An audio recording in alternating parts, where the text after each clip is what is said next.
Session on South Asia. At this stage, I'd like to introduce the moderator for the session, Manas Ratha, Director of Dasra. And Manas, I'll turn the stage over to you, and you can invite your speakers up to join us in this session. Thank you. Thank you, Kevin. Thank you, everyone, for being here. I'll just spend a couple of minutes talking a little about what we hope to achieve during this session, and tell you in a minute what Dasra does, and then we can start the discussion by inviting the panelists up, and they will talk for a few minutes, and then we'll do some Q&A. Taking Doug's example, I'd like to thank three people: ADPN for organizing this session, our panelists for taking the time and being here, and hopefully I hope they spent a fair amount of time preparing themselves. I know we make them work a bit hard putting things together.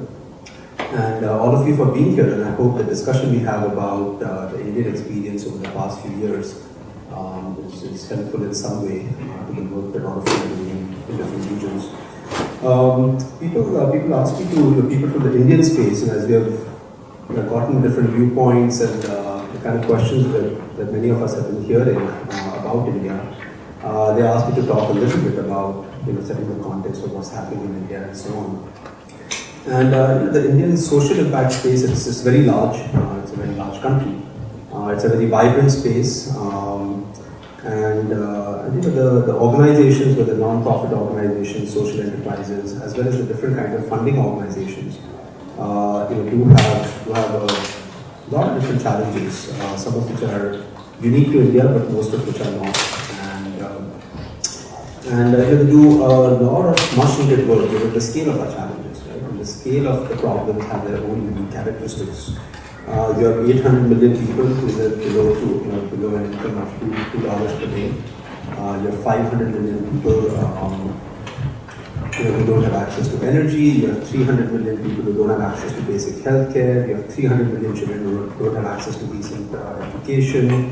You have 300 million, 250 million women who can't afford sanitary pads for their menstrual health. You have 700 million people who defecate in the open, and I think this scale of problems have been the mother of the kind of innovation that we have seen in India.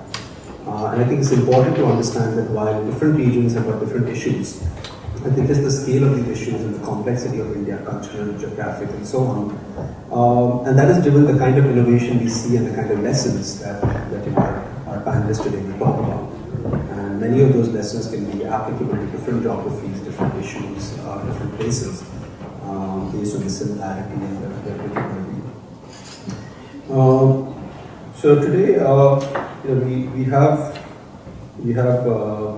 probably some of the most cutting edge or the most leading edge, as they say, social innovation supporters in different kinds of funding and different approaches on the panel with us.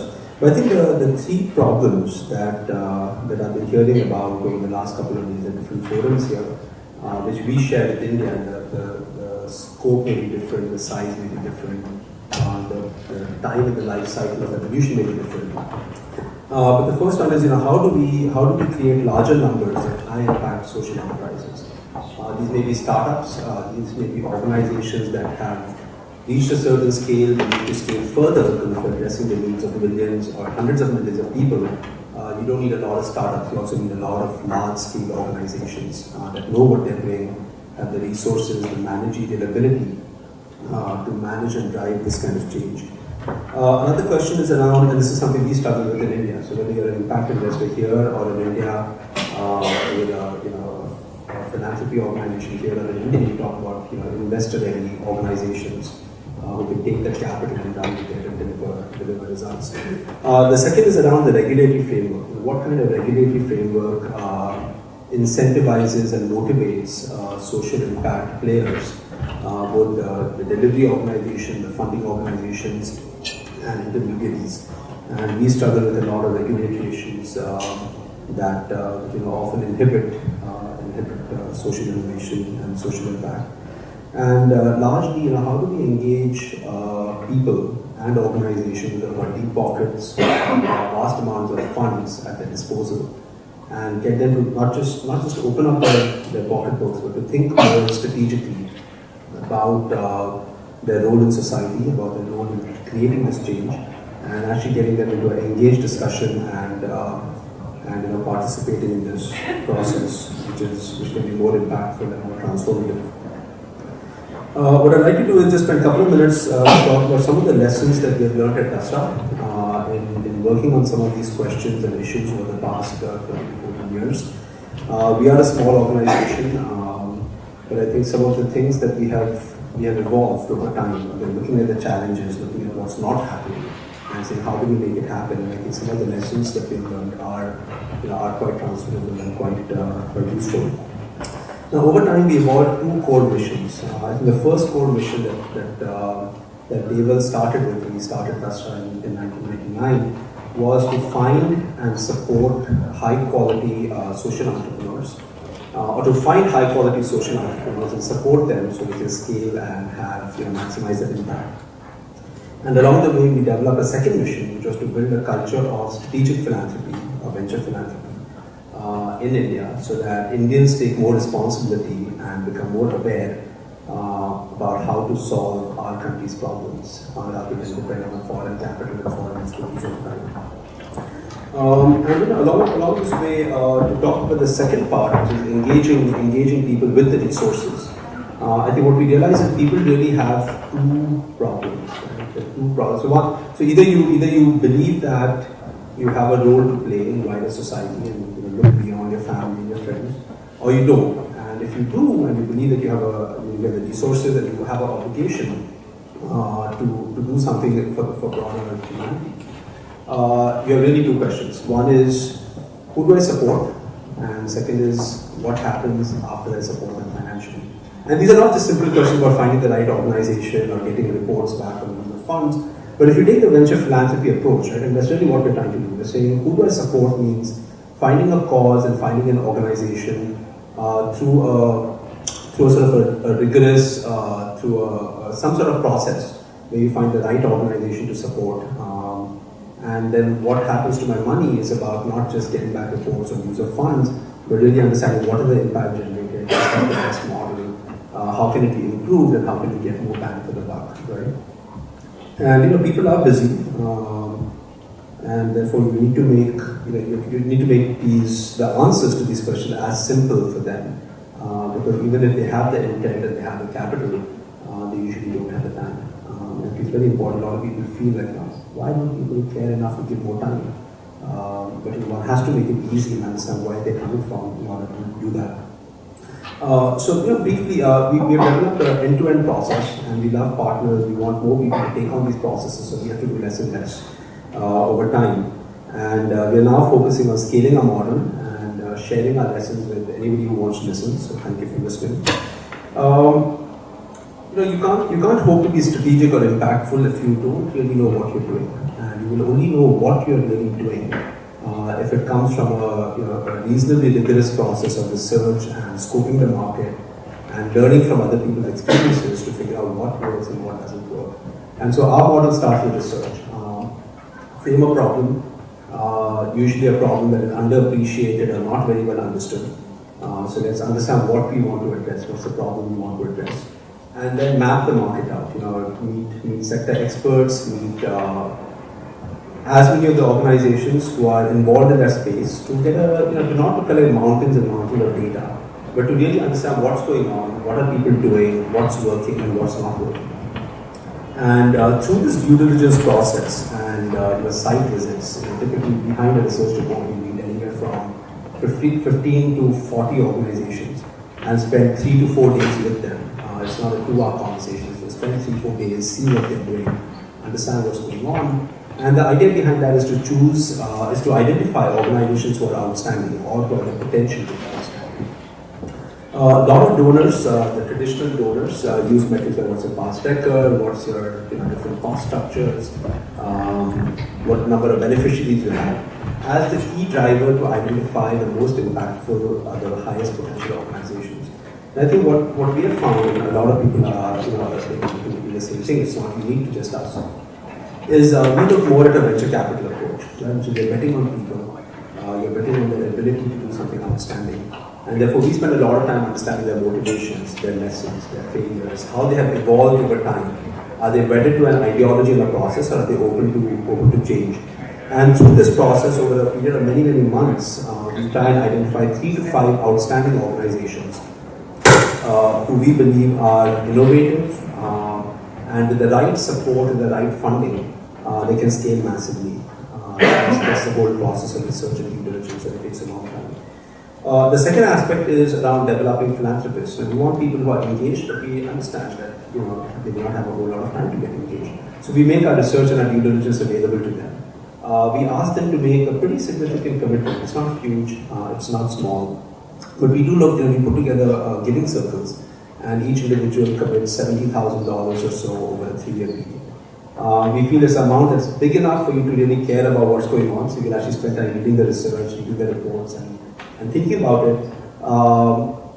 But it's not, ultimately it's not big enough to make a huge difference, right? So when people collaborate and we get 10 people into a giving circle and pool together $600,000-$700,000, now that's enough to make a meaningful difference. And what we get them to do is we get them to evaluate these 3 to 5 organizations that we have identified, and they make a decision on who gets the money. So again, it's not that they say, okay, look, here's the money, you guys decide what to do with it. We leave the onus on them to choose the winner of the giving circle, and therefore they have to get engaged, they have to get involved, and they vote, and they choose the winner. The winner receives $650,000 in funding or so over 3 years, and 100 man days a year of intense capacity building support from Dasra. And I think it's another thing that when we talked about how we build social enterprises, we have found that there is a place for everything, right? There's a place for the short workshops, a 2-hour session, a 2-day session. But what we have found is you really need sustained effort behind an organization to truly help them scale and to create examples that other organizations can replicate or they can follow. Because when we work with one organization, other people see what we are doing and they are happy for them to copy. Everything we do is open source. We want people to copy what the people can work for them, because that's the only way you get started. We set quarterly plans, metrics, milestones. The donors in the giving circle get quarterly reports, they have quarterly phone call with the management team. So it's a pretty rigorous process. We let them know when things are slipping, we let them know when we are ahead of targets, and we discuss the problem. And it's really very much like an engaged board or an engaged group of shareholders, the way they behave with these non-profits. And from what I've been in this space a short time, but from what I've heard, it's fairly unique. When even large grant makers who get much bigger grants don't get so engaged in truly understanding. It's not about saying, I'm giving you the money, so you got to report back to me. It's really about understanding and supporting, and being on the entrepreneur side, that they do face problems that when we sit in our offices, we can't understand what they go through in their field, and it's important to be supported and to put them through. We also run an executive education program. Again, we run it over 8 months. We feel it's not long enough, so we're extending it to an 18-month program, maybe even a 24-month program, if we can, to drive peer learning. Because it's important to get people together and really encourage all of you who are on the funding side to get your portfolio organizations together, because there is a lot they can learn from each other, and if it's done in the right way, in a structured way, they can learn much more from each other than they can learn from any of us who are in the intermediation or the funding space, honestly. We're constantly seeking feedback. We evaluate what other people do. We try and change, so we're not replicating what others do. And to the extent that we can collaborate within the country and outside to drive more change and learn and adapt, we are really happy to do that. So that's sort of what we do. And with that, let's start listening to what the panelists have to share about their experience. I think Vidya, if you could come up here, I'll let you introduce yourself and your organization, but in just a minute. Vidya founded and runs Edelgive, which is the foundation linked to Edelweiss, one of the largest financial services organization in India. And I think it really imbibed and changed over the period of time the way you approach philanthropy. And I think you've had a experience moving towards becoming a venture philanthropist. It'd be great to hear about sort of how you see things in India, what can other people learn from your evolution, and sort of cut short the cycle of learning, and how do you make it happen? Yeah, thank you. Like Manu said, we are the philanthropic arm of Edelweiss, which is a large financial services group in India. And our growth was really, of Edelweiss, was linked to the reforms process that began in India in the early 90s. And one of our experiences along the way was, a lot of our growth was linked to the growth of entrepreneurism in India. And I think there were a lot of lessons we learned from the for-profit sector, that when we founded the foundation, we felt that there were a lot of learnings that we could translate from those early days in Edelweiss to our foundation as well. So I was the CFO of Edelweiss until we went public in 2007. And our idea really was not only to fund, but also to provide capacity building support to our non-profit entrepreneurs. And really to translate, like I said, some of the learnings we had working with very young entrepreneurs through their fundraising cycle from angel investors to venture capital to private equity and then IPO. But along the way, the advisory role that Edelweiss played for those for-profit entrepreneurs, could we translate some of those learnings into our interactions on the non-profit side? As an organization, we had always engaged in philanthropy, but it was extremely unstructured and more checkbook oriented. And when I stepped down as CFO, one of our ideas in which the board of Edelweiss wholeheartedly supported was to really structure a foundation around both the aspects of funding and capacity building, because when we went back to see a lot of the organizations we'd funded in the early 2000s, we found that the real need was really around strategy and planning, around HR, around financial sustainability, and largely around systems, processes, and the active use of technology to help solve some of the administrative and some of the day-to-day issues that a lot of the nonprofits were experiencing. So, since 2008, when the foundation was set up, we have provided, I think some of the numbers are here. But I think what really gives me a lot of joy is not only the money we've given over these 5 years, but also the pro bono support that's mentioned there. All our capacity building support, and you can look at the next slide now, is, I borrowed this very shamelessly from the EDPA site, was really to get our employees to engage in the capacity building work we do with our non-profits. So our idea is, can we provide the platform for both capacity building support and at the same time embed philanthropy within Edelweiss. So since we've set up, we try to get this combination to work and also help the financial sustainability of our organizations by helping them fundraise and helping them through that process.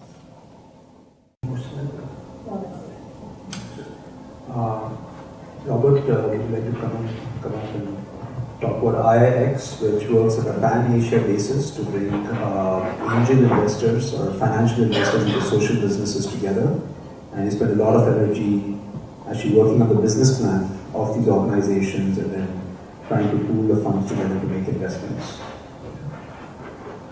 Thanks, Manas. So the organization I run, Impact Investment Exchange Asia, we have a mission to help social enterprises across Asia raise investment capital from impact investors. And we do that by operating platforms that bring investors together with social enterprises. And the one we focus on most today is called Impact Partners. It's a membership platform for investors. We have about 230 investor members of that platform globally. These include high net worth individuals, family offices, foundations, and social impact investment funds. Many and most from Asia, but others from the US and Europe as well. And what we do is we source social enterprise investment opportunities, primarily from South and Southeast Asia. We screen those based on social and environmental criteria as well as business viability and financial viability. And then we provide, as Manas mentioned, technical assistance to help these enterprises become investor ready. And sometimes that's a short process, sometimes that's a long process. And then when they're ready, we expose them to our investor network and help to facilitate investment into these enterprises. Typically, we're dealing with early growth stage companies, so companies that are looking to raise anywhere from, say, 200,000 to 2 million, I guess, 1 crore to 10 crore rupees. And we also operate we have a partnership with an incubator here in Singapore, through which we look to fund earlier stage, really seed stage, tech-focused social enterprises. And we're also ultimately working on the development of a social stock exchange that would allow us to provide funding to larger, more mature social enterprises as they move up the capital scale.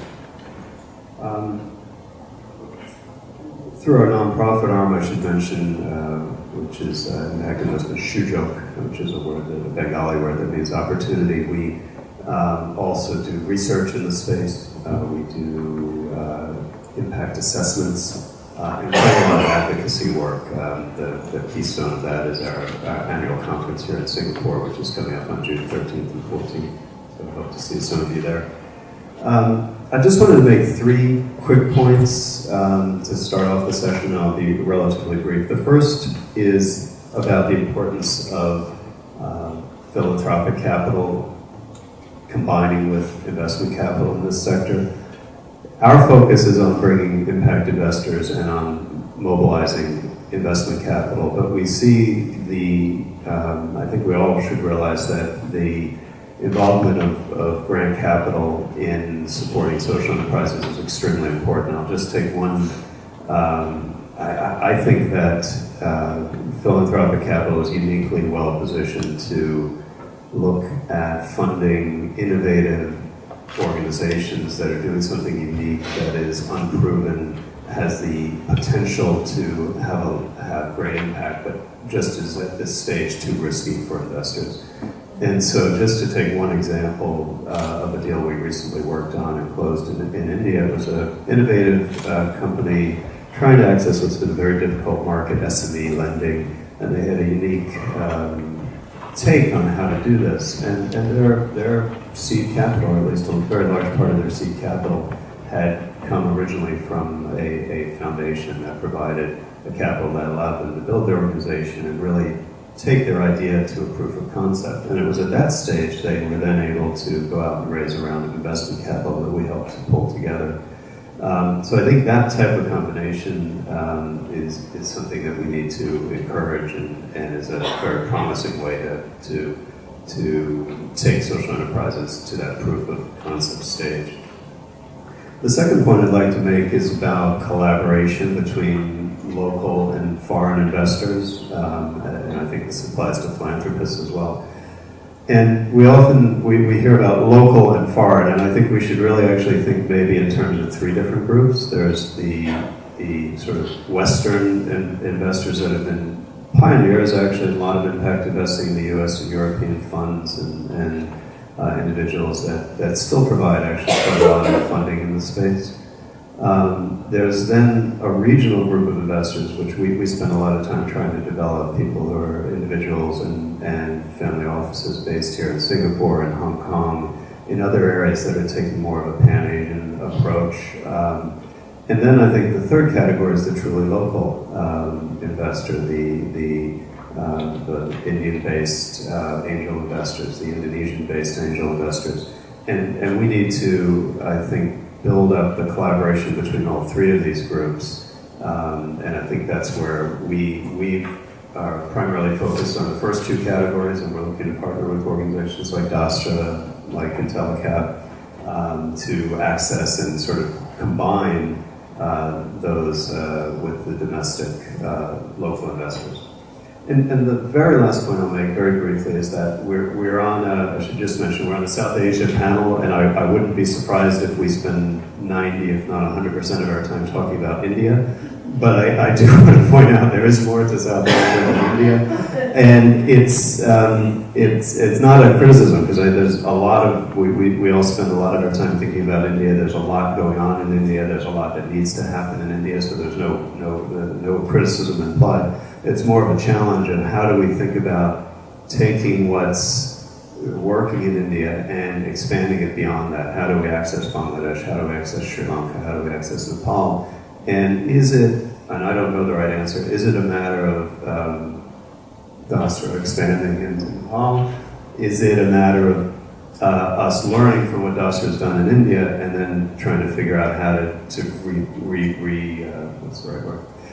Replicate that in Bangladesh and Sri Lanka. So that's just a question, but something we should keep in mind, I think. So I actually feel that India has a lot to learn from Bangladesh as far as the non-profit space is concerned. I think they're actually a much stronger non-profit environment in many ways. But yeah, I think partnership and replication is both within a country and regionally. Right? Great, thank you. Pooja, could we have you come up here and talk a bit about the unlimited experience in India, working with social entrepreneurs at the early stages? How India is being positioned as this place which has very ahead of the curve, but we're just basically in a state of massive confusion right now. So just so I'm very clear on that, there's a lot of experimentation going on. So Unlimited India works with early stage social entrepreneurs in India. But since Robert has defined early stage as minimum $200,000, I feel like saying that we are at baby stage of social entrepreneurs in India.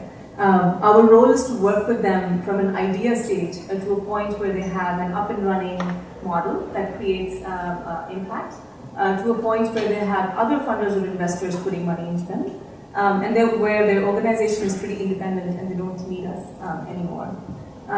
We do this through two core programs, the first one being the incubation program, which offers seed funding of up to $45,000, either as a grant or as convertible debt.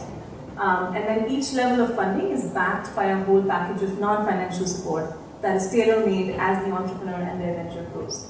And when I say non-financial support, it's three broad buckets. One is around, loosely termed as coaching, because a lot of these entrepreneurs come with a great idea and lots of passion, but don't necessarily know how to go about it.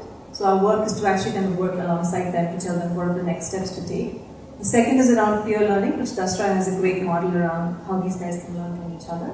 And the third is actually, the majority of our work is to spend time building a community around them. A community of experts, a community of funders, a community of service providers, so they don't waste time looking for a lawyer or accountant or like an expert on governance. So that's like our first program. And the second program is an affordable co-working space, very similar to the hub in Singapore, which if you haven't seen, you must go and see. It's an absolute delight. So we run like a similar version called Bombay Connect, a modest version in India. So we started in 2007, and the last 5 years or 6 years, we've seen some amazing trends in the sector, and I think it's partly because of the kind of the growth of social entrepreneurship as this really cool place to be. And so the two key trends we've seen is one is the number of people who want to come from other sectors to start social enterprises. So the kind of the profile of entrepreneurs is changing drastically. And on the other side, we've seen a lot of young, new money, as I would describe it, wanting to become philanthropists or investors, and are looking for the lack of a better word, sexy cause to back. And that's very interesting, a phenomenon. And I think venture philanthropy, as one of us said, has a very critical role to play in the startup stage. In India, it is very hard to get funding below $100,000 or $50,000. And so unless you're in a very privileged situation where your family can fund you, you basically have no chance of surviving. Also, the money available is for up and running pilot. So there's not a lot of money available for prototyping or initial pilot. And again, I think venture philanthropy can play a very amazing, kind of incredible, powerful role in that. And the last point, and I won't take a lot of time, is how only giving money is not enough. like, especially at the stage at which we work in, there's a lot of hand-holding that goes into it. And I don't want to take away from the merit of the entrepreneur. They are incredible people and they do it on their own. But there's a lot of just capacity building work that needs to go to make them investment ready, for someone like IIX. So if you are a venture philanthropist or interested in that, you must absolutely provide a local partner that can provide capacity building to your portfolio. And that's, I think, the difference that I've seen in high-quality entrepreneurs versus a portfolio or portfolio who doesn't perform that well. Thank you very much. So we have Edelgive, which is on the philanthropy side. We have IIX and Unlimited, which support social entrepreneurs at different stages of development. And then we have somebody who do both these things depending on what's right for the organization and for the cause. So Karthik from Omidyar Network, if you could just talk about your hybrid approach or your approach to identifying organizations and causes and then supporting them. Hi, thanks so much. I'm going to do slides on it. I promise I won't take too much time of yours, but just thought I'd give you an introduction about ON. It's Omidyar Network is the namesake of Pierre Omidyar, who founded eBay. When eBay went public, he made a lot of money, and he's now part of Giving Pledge, and he decided to sort of give 90% of his $7 billion net worth. So we're in fact a single LP model to that extent. Like Manas was saying, we are on both sides of the fence. We do grant making as well as for-profit investing. We support market-based approaches, and we work with a lot of people over here as well as others in the room. And we do pretty innovative stuff in terms of our investing. So for example, one of the key cases which we had was that there was a not-for-profit entity which we hived off and said, let's have a not-for-profit and a for-profit, and invested in both of those companies. And incidentally, there's also a Harvard Business case study on that model now, which I can possibly share. The name of the company, Limelight and Unity. So anybody interested, we can talk about that later. We've also done a few PRIs and MRIs, which is pretty new even for us, and a lot of challenges around the IRS and how they look at it. But that's an interesting space for us as well. So our basic investment philosophy was that we were initially at that stage where we were just looking at growing individual firms, sort of backing these super entrepreneurs and sort of making them grow. But I think we've been thinking about it now for about 8 to 10 years, and we've sort of believed now that the money that we're putting in should be towards scaling the entire industry or the sector, as we call it, and not just specific entrepreneurs. We still support those entrepreneurs because we believe they're part of the sector, but there are people in the sector who may not be doing so well. But we're building the capacity around that sector for others to sort of scale up and grow. So there will be the innovators and the scalers in that process. There's an interesting sort of handbook, and it's also in the Stanford Social Innovation Review, which Mac Bannock and Paula Goldman from OM have prepared on climbing the pump. It's a case for sector-based approach to impact investing, and people who are interested can get it up either on our website or the Stanford website. So this is our investments to date. We've deployed $600 million, and it's a sector-focused approach with the sectors being financial inclusion, consumer internet and mobile. That's an eBay heritage and legacy for us. Entrepreneurship, education, government transparency, and property rights. And these are some of the sort of sector breakups for it. We've invested across the world with a primary focus, of course, in India, Africa, and America. And we're looking at sort of exploring other opportunities as well. Interestingly, we've got a 50-50 sort of divide in terms of our investments in both for-profit and not-for-profit. But in an Indian context, we have a 60-40 with 60% for-profit and 40% not-for-profit. And one of the reasons for that is because we feel that not too many non-profits are able to absorb high-value sort of capital. So our minimum sort of investment in a not-for-profit would be $1 million plus, and not too many can sort of absorb that. So we're working with Dasra and some of the other people to sort of help scale that up as well. That would be $1 million over what time frame? A year? Or? Year, 2 years, depending on what the entrepreneur needs. So I think I'm done. Thank you very much. I've got a couple of questions that we'll ask, so just on a time check.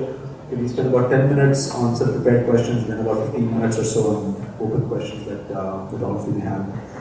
Vidya, question for you. In some ways, the whole journey to venture philanthropy may have come somewhat naturally from you, coming from a business background and so on, right? But other people who are trying to consciously go down this path, use their learnings from others, what are the 2 or 3 things you would tell them to focus on or think about or invest in terms of staff, whatever it may be, so they can accelerate their journey to becoming more impactful, more relevant to the causes that they're trying to address? I would broadly have 3 messages, and lastly, because there's a lot of interest today from the corporate side in terms of philanthropy and CSR, partly because of the government revolution, impending government revolution, investing 2% of the post-tax profits in CSR. And I think the 3 lessons I sort of learned, and some of them initially and some of them along the way. One was that whatever you do has to resonate with your business principles. One of the things when we set up Edelweiss in 1995, we set out with 10 guiding principles, and one of them alluded to giving back. And along the way, we constantly thought about how to do it in a meaningful way until we sort of stumbled, after many attempts of direct philanthropy, working around in an unstructured way. But when we decided to set up ADB, it was very clear that it had to be not merely giving money, but it had to be a value-added proposition, and it had to involve all of Edelweiss. It could not be one unit sitting somewhere individually, unconnected with the rest of the organization. It had to be something that would end up involving as many people as possible and getting them to adopt it in a natural way. And that is, I think, one thing that we, I think, have done. The second thing we learned was, especially when it comes to employees who anyway have very busy careers, you have to work around models that attract them. So when people want to give time or they want to give money, like Manas was saying, you have to figure out ways that appeal to them. And so when we started out, we plunged into getting them to engage in capacity building work. And a lot of them had never really seen the social sector in India. So they had never been into any of the organizations. And we figured that it was very difficult for them to straight away climb Mount Everest. We had to find the baby steps for them. So we created different options because we figured that different people wanted different things. So we have, for example, about 8 to 10 field visits we do every year are open to all employees. And that is the first exposure that a lot of people started getting used to going out and seeing work. The second was we created direct volunteering options. So because some people wanted to work directly with beneficiaries, so teaching, mentoring. And then as they started getting exposed at every stage, a lot of them said, now I want to do something that's much bigger. And that is when we started structuring dashboard exercises for strategy and planning, HR-related work, org structure development, performance appraisal systems, motivation systems, all of that, or building technology platforms for MIS around some of our organizations. So you have to take baby steps and you have to experiment.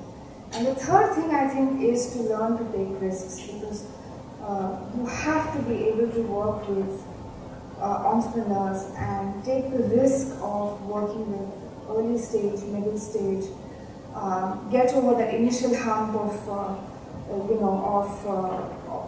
founders coming back and saying, I just can't figure what you're talking about, and converting that lost in translation, helping employees come not down, but at least at the level of the non-profit founder when you're talking about, especially about systems and processes. So I would say these are the 3 learnings we have.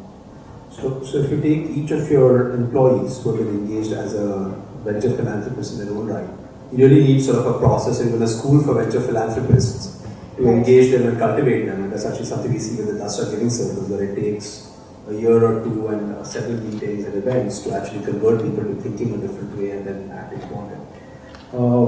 Great, thank you. Karthik, a question for you, and in disclosure. So Omidyar Network is actually a donor to Dasra.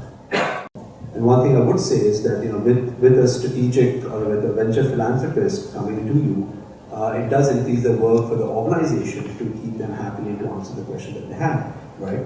and we have experienced that in a good way. But tell me, what's your experience been in, how does strategic grant making, rather than more sort of fund and forget, or more like the proposal, I'll fund 40% of what you're asking for and I'll come back next year. How does it help the recipient, not the donor? We know why the donor does it. But how do venture philanthropists explain to the organization why they want them to think harder and work harder and really plan more than they would from other more traditional donors, so to speak? Yeah, no, that's a very good point. In fact, for us, it's also been a process of evolution. I mean, initially we used to be the sort of standard funder model. We would go ahead, give our money to the company and say, go ahead, use it. Come back to us after a year and tell us what happened with it. And sometimes it would work, sometimes it wouldn't work. If it worked, we'd pat ourselves on our back. If it didn't work, we'd say, okay, next time we'll get luckier. But we realized that as we're doing this, it just doesn't sort of work in terms of helping that organization grow, given the contacts, networks, connections that we can sort of bring to them. So we said, I mean, we do this for-profit work on one side, where we sort of go in and help all of these companies scale, grow, think about their business plan, figure out what they want to do, connect them with other people, help them figure out what their next step should be in terms of growth, maybe getting in second round capital, third round capital, all of that stuff. But why are we not doing it for our grant capital? Are we holding them to a lower standard? And then we said, no, that's not the case, right? I mean, it's just that the agreement where the money came through is a grant agreement as against an investment agreement. But we should be holding them to a lower standard. And we believe that if we engage with the organization, we can add value. And I'm hoping that we've added some value in DASRA and some of the other organizations that we've gotten. And it's been an eye-opener for us as well, right? I mean, we're learning through some of their sort of challenges. And then we sort of say that, yeah, so like Manas was mentioned, there are a lot of things that we ask them to do. But then we've slowly sort of learned saying that, okay, maybe we shouldn't push so much on some of their sort of issues, and they've got other things lined up. But so that's a learning process for us, and we're still learning. So that's all I can say. But I think it's a very important step to sort of make sure that the funds that are growing are not just fund and forget, but actually fund and sort of follow up and make sure that it's going on a regular basis. And I think that's the way you sort of grow relationships and help them sort of get seen in that space. Absolutely. I mean, our experience working with the Omidyar team is that really a lot of entrepreneurs want to do a lot of things. So we would have internal discussions saying, we need to be tackling this, we need to think about this, we need to differentiate between this and that. But then sometimes they're just lazy or too busy to actually get down to doing it. And sometimes when your funder insists on it, and especially when they're a major funder, and your venture philanthropist should aim to be a significant supporter and a funder for the organizations they support, it really then pushes you to do what sometimes you want to do, but you just haven't bought yourself to do it. And one of the things we talked about is how do you create a larger pipeline of high quality social entrepreneurs. And I think if the funder, whether it's an investor or a donor, is more demanding of them and of the teams, that's something we don't talk enough about, how we build teams and so on. You conceivably create that pipeline of more aware, more challenged and more responsive entrepreneurs and employees who then create a more vibrant community of people who have the caring and the passion, to also have the skills and the insight to build more effective organizations, right? I can tell you, a lot of people on our team, working with guys on your team, have started thinking very differently about how they then engage with the end non-profit organization or social businesses we work with, and pushing them to think harder about what they're doing and why and so on. So there's definitely a lot of value in that, but it needs to be communicated to the organization in the right way. Coming to the question again about scaling organizations, and let's talk a bit on the for-profit side. What are the practical issues, and either of you could take this question. What are the practical issues in driving collaboration across the ecosystem? And when we talk about the fact that we have businesses who need grant capital, and there are some questions that I'm a proponent. That's why I'm a big proponent of that idea. But how is grant capital different from extremely high risk venture capital of the kind that may exist in Silicon Valley? I'm not sure about that. But what are some of the practical issues you have found in driving collaboration with, amongst entrepreneurs and intermediaries and other people in the ecosystem? And are there some lessons, or are there some people who are doing things the right way? And it could be their approach, it could be their personality, it could be anything, which could be transferred to other areas or that other people can learn from and replicate.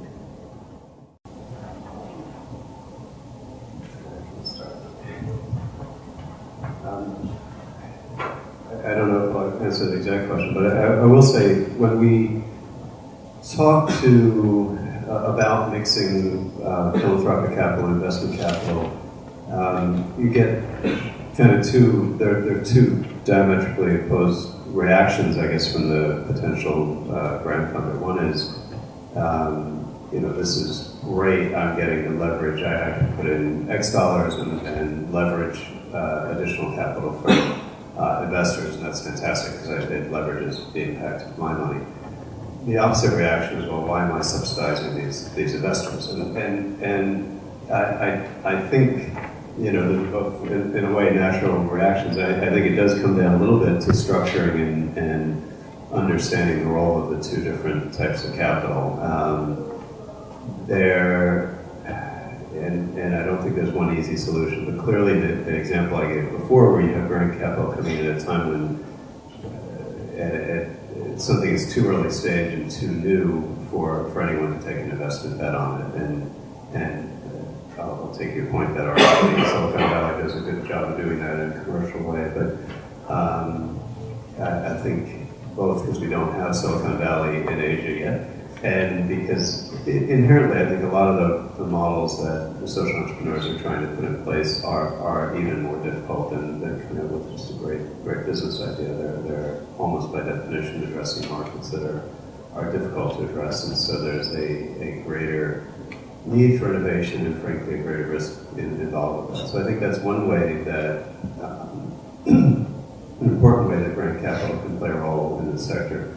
Another is building, of course, the ecosystem, funding the people who are then supporting the market rather than particular enterprises. But I think there is also a role to play with grant capital coming in side by side with investment capital in a business, and sometimes that can be structured. I think we heard the example in Australia of how we're sort of different levels of investors, some investing with more of a social angle, mobilizing investment capital. I think that can also be done where you're talking about philanthropic capital, taking a layer of risk that then makes it possible for investment capital to come in a bigger way. I think there's also times where you can break down a business and say there are parts of this business that can function as a business and appropriate to support as investment through investment capital. There are other parts that inherently, if they're going to do this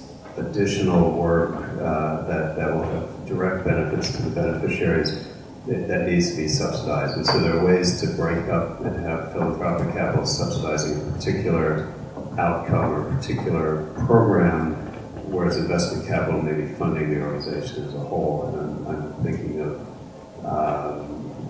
for instance, a vocational training business that we recently raised investment capital for, where there was grant capital in there to fund particularly scholarship funding for certain disadvantaged communities that then enabled this vocational training business to serve some beneficiaries that it wouldn't have otherwise been able to serve. So there's a lot of different models. I'm not sure if that was a coherent answer. I'm just going to address the collaboration piece, and the two things that I've seen in India is one, collaboration between the intermediaries, so capacity providers, support providers, and the second is the collaboration between funders or investors. So one thing that has worked is, especially at the early stage, sometimes entrepreneurs deal with, by now you must have realized that I'm clearly on the entrepreneurs team, so I speak on their behalf. They often deal with multiple capacity providers. So some of our investors in the Trusts cohort would be AWS cohort. And the one thing that we've tried to do is, if we know that if we have founded entrepreneurs with AWS, which has worked really beautifully, is that we work with their team on I'm actually seeing, okay, what is your strength and what can you provide to this entrepreneur and what can we provide? So it kind of actually is a great way of saving both time and resources and actually having joint effort to kind of work with the entrepreneur. On the investor side, actually, there's a problem that we've seen in our investees case. In India, because of legal constraints, a lot of, and also model constraints, a lot of entrepreneurs tend to have hybrid models. So they have for-profit entities and non-profit entities. And they deal with a bunch of donors on one side and investors on the other. And I've seen cases where they have literally different presentations ready for both. And they literally kind of be the schizophrenic personality that goes for one presentation talking about numbers and the other has all these stories and pictures. And one of the biggest gaps is that these two people, donors and the investors, do not talk in the same room with the entrepreneur because ultimately there's a reason why you have a hybrid model. And I think that's a gap that I haven't seen a good example yet, where you have the hybrid entrepreneur and the investor and the donor sitting in one room and saying, right, what are we all trying to do here, instead of having all different conversations. I don't have an example of that, but I would love to see that. Great. So time's up for the prepared. So time's up for the prepared questions. I had one more question, and maybe somebody can ask from the audience, but I don't have time to. It's around developing expertise, and if you want to help organizations in a very hands-on way, do you need to have special expertise on how to develop that? But I'll hold that question, and hopefully one of you will ask. But yes. Yeah, thank you. I'm Simon from Nepal. You came up working about that. First, it's about ownership. Because I'm hearing a lot about the capacity building, the role of, the importance of building capacity. I prefer calling it organizational development because it's more holistic. But sometimes it's tricky because in the best scenario, you can come out with some sort of co-production where the grant seeker is open to you and also allow you the space to get supported. So it's kind of co-production, but it's a tricky because sometimes it's difficult to draw a line between just genuine support and actually interfering or actually imposing. And I'm talking because I've been working with several partners, and in Nepal it's very good because all international NGOs are mandated to work with local NGOs. So it's called partnership model. Sometimes it's work on the paper, but sometimes it really works. And so you need to work in partnership, but sometimes it's tricky because sometimes you forget about the ownership because you impose. This is number one. Then we heard a lot about partnerships, synergies, and so on. But then on the ground, at personal level, what I feel that sometimes we don't even have a communication culture. Because maybe people, organizations are fearful of each other because they are competitive because in Nepal there is more a grand organizational culture. And so we don't even talk to each other. We don't even inform among what's going on. I mean, the scenario is not totally black, but I believe that communication is the first ingredient for creating partnership. And third, I'm happy with Robert and Carmen that I like the importance of granting, because sometimes we talk about definitions. What is social entrepreneurship? What is venture capitalism? But again, what I would say was in the plenary, I think we should make bridges between different sectors. And this is the key if we really want to scale up. If we get stick to definition or boundaries, I don't think that we go far ahead. And I've been trying to raise the issue also with some friends. Sorry, can I just is there a no? I think there are all three very good points, and I'm just wondering, is there a question in there? No, it's all right. It's more a comment. Okay. You want to finish what you were saying? Yeah, just to say that sometimes social entrepreneurs, back in the past, they say rather than trying to mainstream with traditional aid, we should first build a massive scale. I'm not sure it's the right approach. I feel that because in the past, social entrepreneurship is still at the at the initial stage. Maybe we should try to establish a link early rather than create separate sectors. Thank you.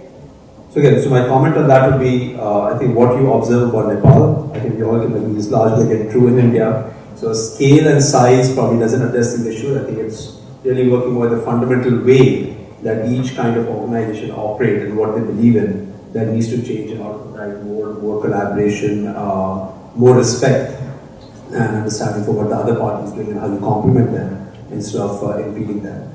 So thank you very much. It's good to hear perspectives from other countries as well. So we got some of that 10% covered. Yeah. Yes, sir. I'm Alan Jordan from Oxfam GD. I come a fair way from Oxford. Oxfam, as many of you know, is a traditional grant-based organisation, but over the last 5-6 years we've begun to be involved in enterprise development. We come from a heritage of working with communities, with collections of people, very often in the poorest communities in the country. And our enterprise approach has actually grown out of that. So my question to you is, what experience do you have, or what views do you have on the idea of collective enterprises, cooperatives, producer associations, either in the rural space or in the urban space, which are trying to combine the idea of community enterprise, which is socially responsible in the sense of being broadly based, with a competitive, efficient role in the marketplace? It's a challenge for us. I just wonder. Sure, I think India has a lot of experience with cooperatives. I believe most have not done very well, and there have been some outstanding examples. Amul is the often cited case, but Karthik, you want to talk for a couple of minutes? Yeah, thanks. No, I think it's a very important question, and like you said, India has sort of legal provisions for a cooperative society, producer company, and all of that stuff. Please do not. So I think what we've seen is that some of these models haven't worked like we would have liked them to work. Fab India is a case where they've sort of cited it often because they said that it's just worked brilliantly for the artisan community. My personal view is that I don't think it works for the artisan community because the margins which Fab India makes out of that is just huge. So some of it may be just PR machinery working around this. But I think we need to seriously look at this whole space and see what we can do out of it. Amul seems to be working well in terms of their cooperatives and getting their milk together and all of that stuff. And a lot of other, shall we say, farmer, producer entities seem to be doing this. And I think we should be seeing a lot more in terms of this space growing. But having said that, I think the law gives you a flexibility, but at the same time restrains you. And I think that's the challenge which a lot of entrepreneurs are going through, saying that we want to be on the right side of the law, but how do we sort of define it? I mean, at the end of the day, what is a producer company? You don't have shares, you bring your produce and put it there. Who's measuring it? Who's sort of keeping track of it? Who gets to enforce it? All of these are challenges which are there. I'm not saying there are no solutions to it, but unfortunately the law in India on a lot of things, including foreign investment, is great. So, yeah. So that's the best answer I can sort of come up with. Working around very small tribal farmers who had one or two cows, and that they owned.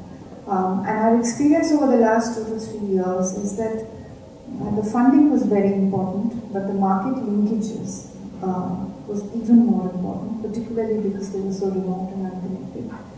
But I think the most important thing which we didn't have the capacity for was really around how to build, create and run a cooperative. And those talents we didn't have, and therefore we really struggled with it. So while we would have loved to make it a success, we could not find the capacity to help them around running a cooperative. Well, that's a huge challenge around even funding our cooperative. Because what are we funding? How do we monitor? Who's there? Yeah, I think I'm very happy you asked the question. I think you've got a regulatory aspect to it, you've got a financing aspect to it, and I think in every case where we have seen successful cooperatives in India, the leadership has a great role to play. I think finding the right leader who has, who's straight, who is honest, who cares about the mission of the cooperative is critical, and most of them fail because they get overtaken by somebody who wants the power, the money, and so on. And so we come down to human issues like greed rather than structural or business issues, really. So for a different conversation we can have is how do you build leaders who truly care and stays true to the mission. But I think for all social enterprise, it's a very important question. Mission drift is something that we always talk about. And how do you find the right leader who really cares, who stays true to the mission, over a period of time, and who has also the business abilities or the leadership abilities to create an organization and lead it and grow it. So I think there are no easy answers, but I think these three, which is better regulation, the right kind of financial support, and the right kind of management and leadership, I think is really what you need to keep it going. Sorry, we're on the same road. I'd actually like to continue the conversation about collaboration on the ground with service providers. We've talked a bit about collaboration with different sorts of investment capital and collaboration with funders. I'm particularly interested in collaboration with service providers. I've been working in Australia with venture capital for 10 years, and the bulk of our investments have been directed to individual organisations. Our focus now is moving to invest in organisations that take a collaborative impact approach and work in specific communities or geographies of high disadvantage and poverty, and work to integrate, to build community agency and empowerment within the people in that community, and work to integrate health, education, infrastructure development. So I'm very interested in that work from a model from an Australian perspective. I also sit on a board that raises money for an Indian organisation that's based in Delhi called ASHA.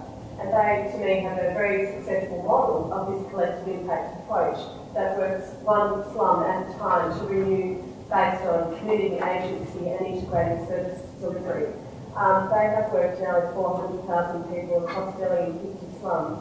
However, when I look at that impact, they're just still scratching the surface.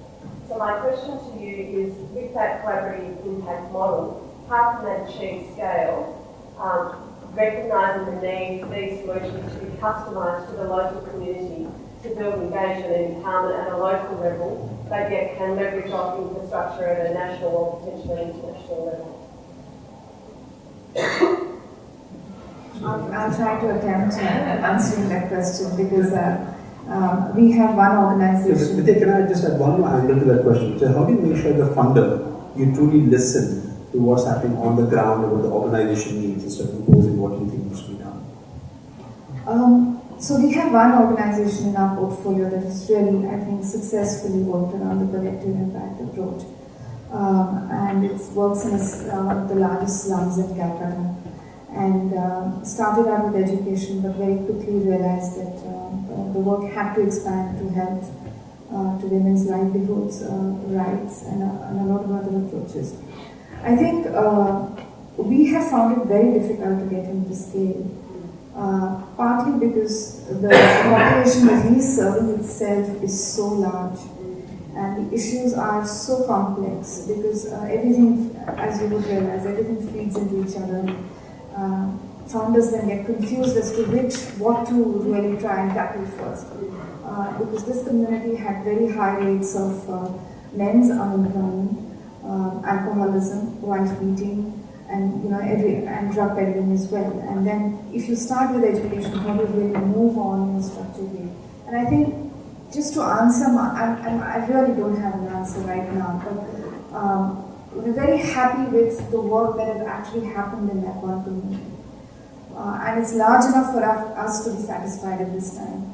But to answer Manas's question, I think as a funder, our idea was actually to try and help him grow in a more structured way, and to, in some cases, actually restrain him from trying to do too many things at the same time, and to figure out and plan out over a 5 to 10 year period. And that's what we really did with him, is how do you incrementally grow, and how do you,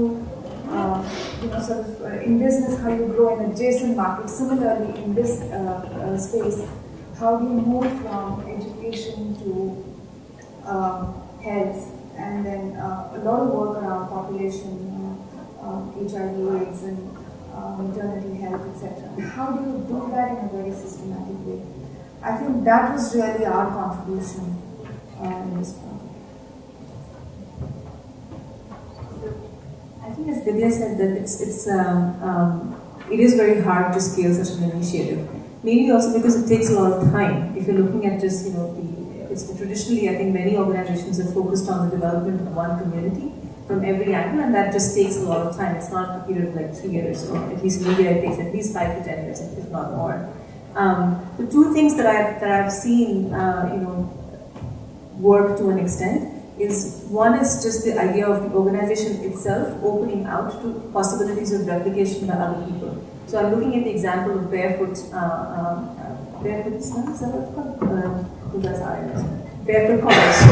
Barefoot College, and I think they made the decision a long time ago that they're not going to scale, but they've opened up their gates to anybody from around the world who wants to come and work with them, learn about their model, they train them. And I think so that's one thing, that can you use the existing work as like a lab or a demo site that people can come and learn from.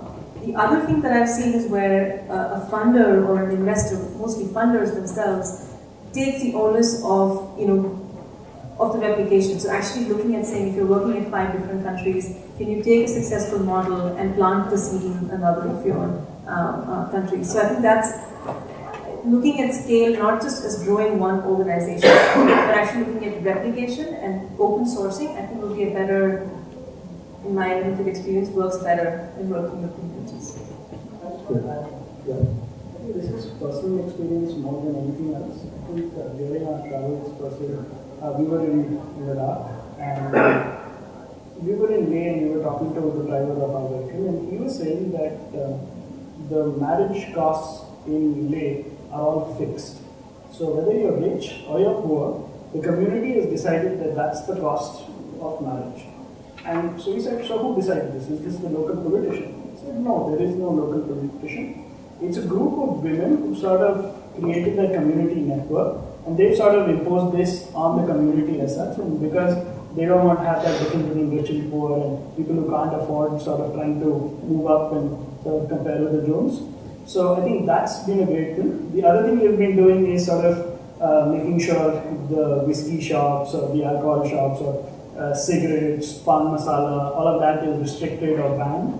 So they've been very successful in that, and they've got a whole bunch of initiatives going around that. And it's just a bunch of women who sort of managed all of this in a far out community somewhere out there, and I think there's so much we can learn from them in just Bombay, for instance. The second one which I wanted to sort of share was Barefoot College. I done an internship long back over there with them, and at that point of time, Aruna Roy was assisting there, and she was starting off this organization called NKSS, which of course today is sort of the founder, framer of the Right to Information Act and all that stuff. But when I was there, I was sort of participating in that community over there where they were having Johnson Violence, which is public hearings of problems which the community was having. So if you had like a sort of civil work, they would sort of have to get paid for the services. And people would have on the muster rolls, people who were dead, people who didn't exist, people who were in the next village, and all these people getting paid. And this was a process where they had public hearings to be able to do that for the community and make sure the right people got paid. So I think it's more initiatives at a local level which sort of work. And I've seen very successful initiatives on this, and which sort of inspired me on a daily basis. So I'm not sure what that had to do with answering the question.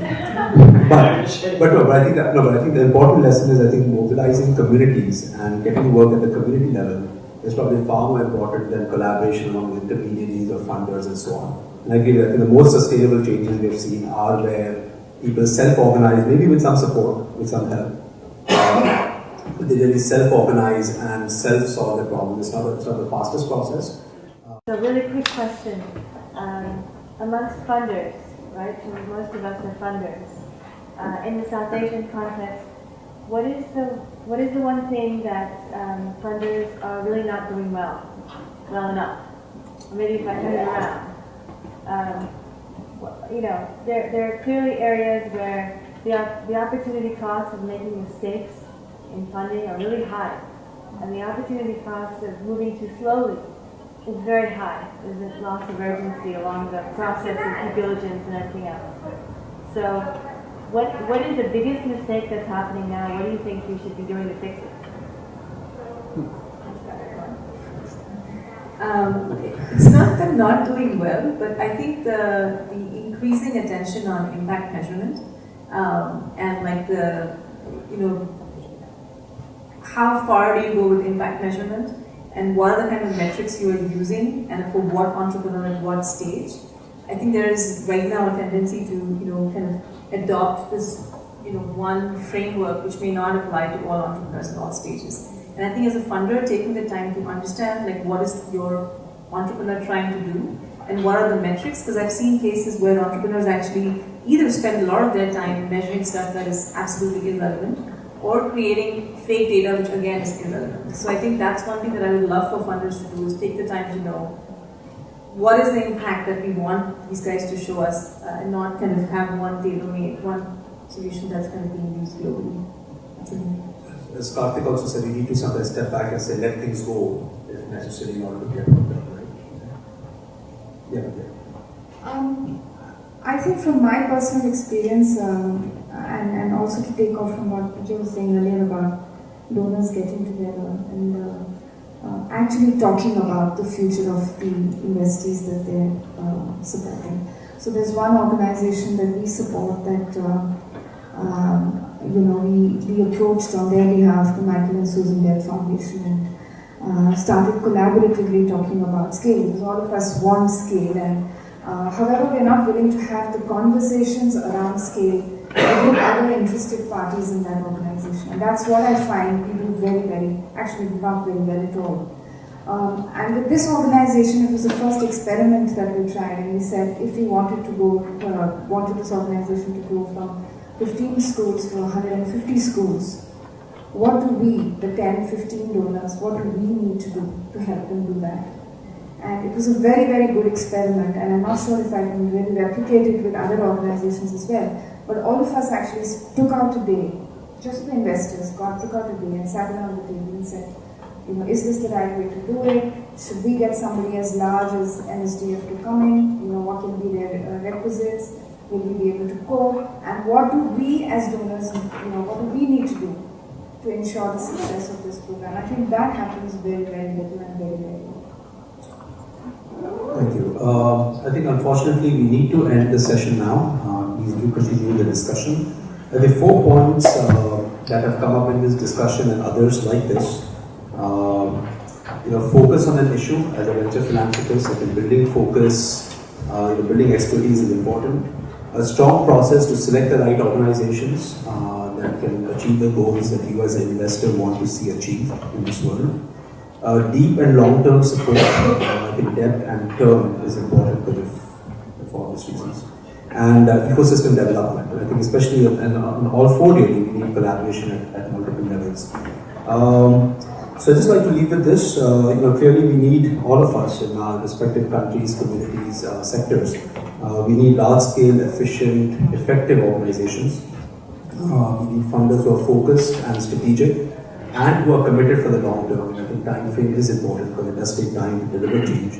And if one is impatient, you get the kind of results that you don't really want to see. I think collaboration is important, and so is strong leadership. And in each community, how we build those really depend on the needs of the community. We clearly need more schools, more coaching, more leadership in driving collaboration and creating strong leaders. I think we all talk about passion and insight. We found that it also is important to think about being caring and compassionate. There's some of the softer issues of driving social change, but when we look at the leaders of strong organizations, they bring their business skills because they really genuinely do care, and that's very important. I think we talk a lot about innovation, entrepreneurship, technology, impact measurement, and so on. I think even as donors, as funders, and as intermediaries, I think sometimes it's important to go back to what we're really trying to do, and to reevaluate our processes, and to think about at the end of the day, are we here to maximize happiness? Are we here to minimize suffering? Because the two are not the same thing. And it is important to evaluate it very fundamentally what we are doing, and to choose the kind of partners for implementing organizations, the funders, the funding partners, and really that's what drives the right kind of partnership that can create change over a period of time. And I think patience ultimately is probably the most important thing that we need to think about and focus on, and driving implementing towards that. So I'd like you all to please, absolutely, and then we can have one. Founder benefits. Founder benefits. Yes. So I think one of the things which we've been looking at is saying that we come across several models with a but we find that they've not been able to scale to other areas, either because they are personally not interested or they don't have the bandwidth. But I think it's important that if a model is successful, those stories should be shared, and some of it should possibly become open source so that it can be replicated. And our panel is on South Asia, so I mean that's our area of focus, right? So if something is working in India, I would love to see that work in other jurisdictions as well. So I mean, for instance, we've got an entity called Code for America, which we funded in US, and we're looking for a Code for India model over here, which is in no way connected to Code for America, but we'd like the techies here to sort of do that. Well, thank you. And if I can have the last word. I think one concept is the mergers of non-profits. Right? We talk about bringing corporate skills into the non-profit and the social impact space, but nobody ever talks about merging organizations to build that scale. And as funders, I think sometimes people are very well positioned to drive those competencies together to create more magic. So thank you very much. Please put your hands together for our panelists.